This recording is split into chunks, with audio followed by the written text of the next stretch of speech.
origin genre matters, reconsidering what counts as treasure in the Tibetan Dharma tradition.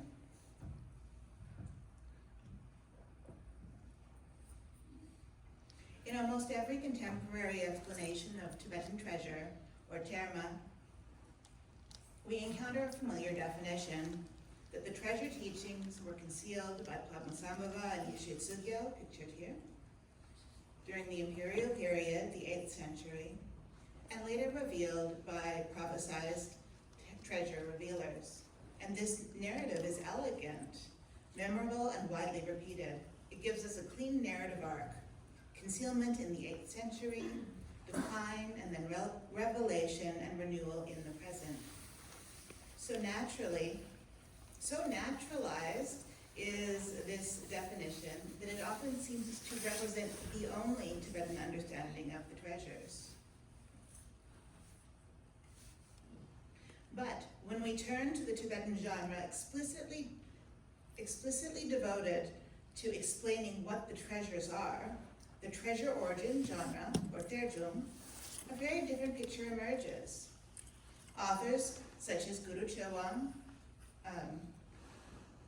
1212 to 1270, and Ratna Lingpa, 1403 to 1478, articulate expansive, pluralistic, and sometimes startling accounts of treasure origins, concealment, and transmission. Rather than one model, we find a field of competing and overlapping possibilities. In fact, almost every component of the orthodox definition is contested. Who hides treasures?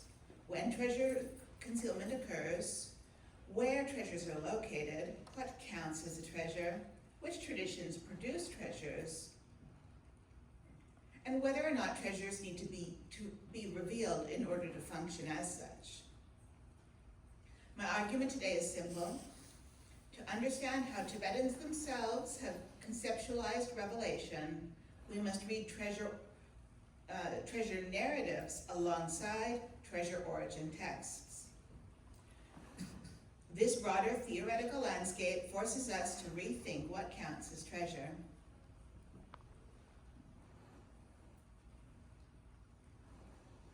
Who conceals the treasures? The standard story attributes concealment to Padmasambhava and Yeshe Tsugyal, especially as developed in the later Nyingma historiography.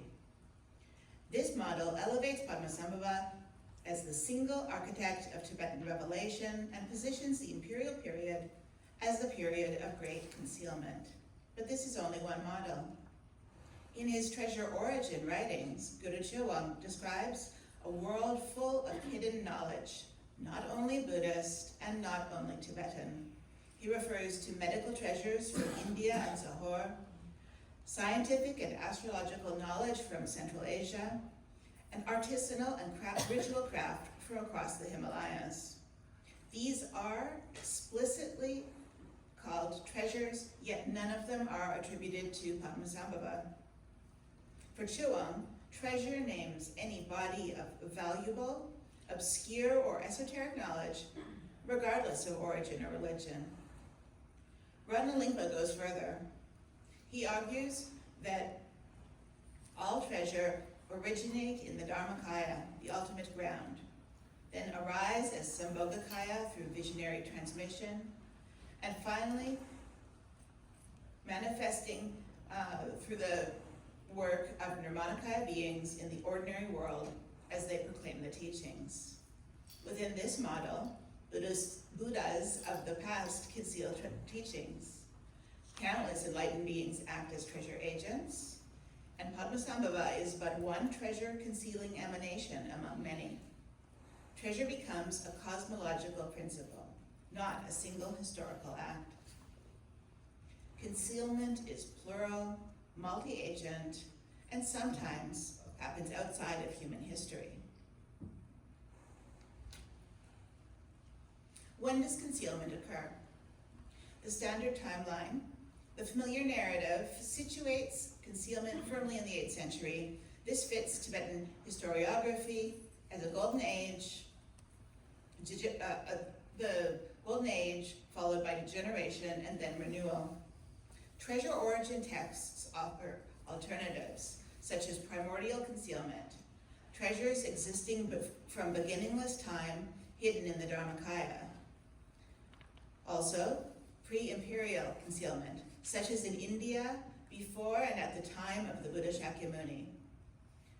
Third, we have post-imperial concealment, such as treasures hidden by later masters and even treasure revealers themselves who re-hide treasures. And finally, timeless presence.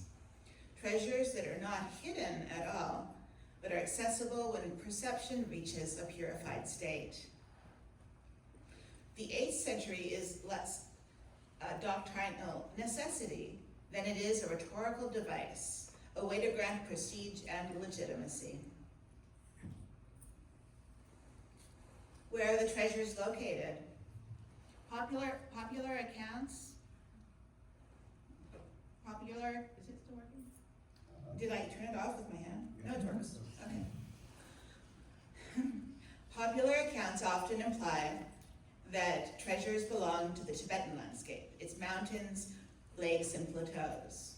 Treasure origin authors mention treasures in other countries as well: Nepal, Bhutan, Kashmir, Odiyana, Shamtung, India. This is not a Tibetan retrojection. It reflects a cosmopolitan Buddhist geography of hidden knowledge. There are also non-geographical locations. Texts speak of treasures hidden within the body's subtle channels, in dreams, and in visionary realms. This shifts treasure from a physical category to a perceptual and cognitive one.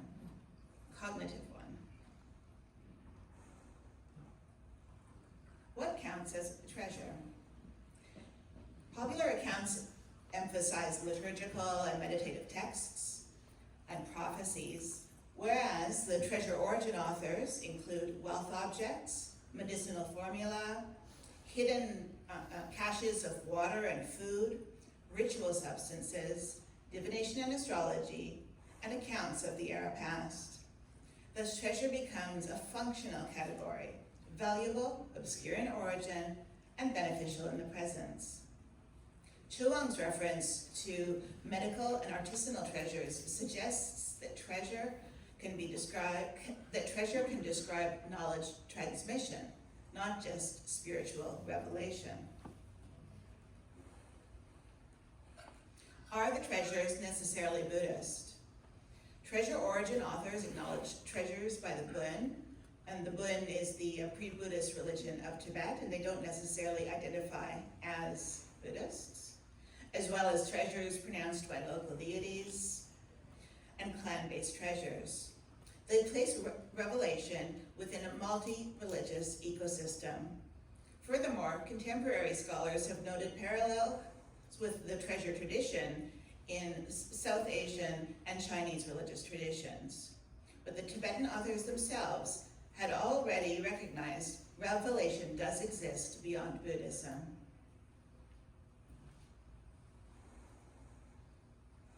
Must the treasures be revealed?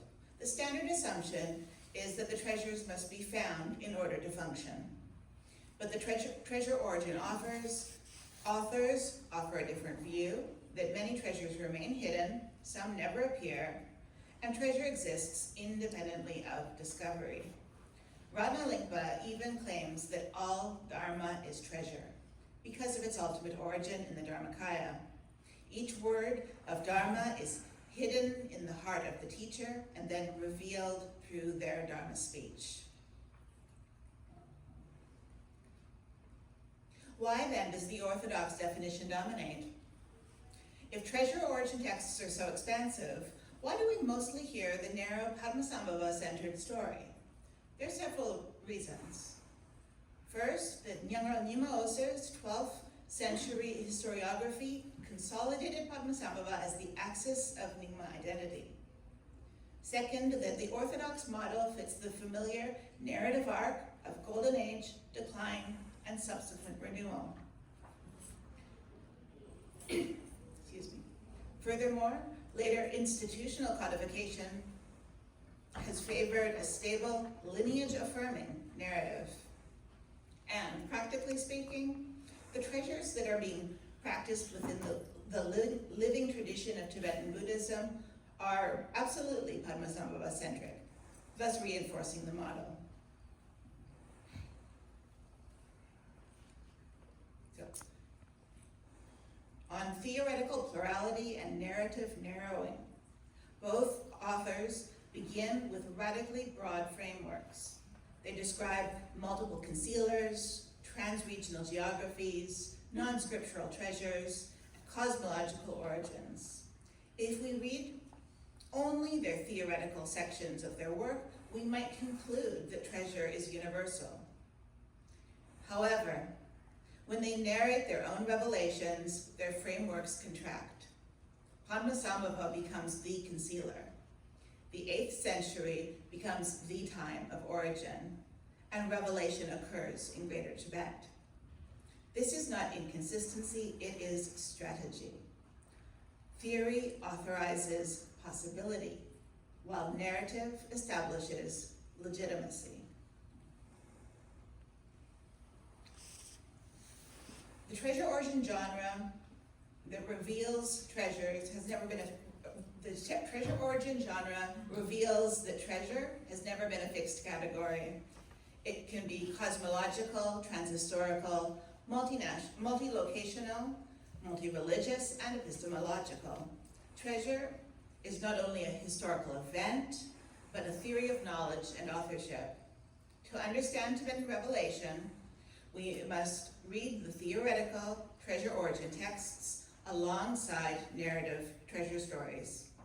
Only then can we see how the Tibetans themselves have continually imagined what counts as treasure. Thank you, everybody, for your kind attention. Please email me with any comments, suggestions, corrections, or revelations. Thank you.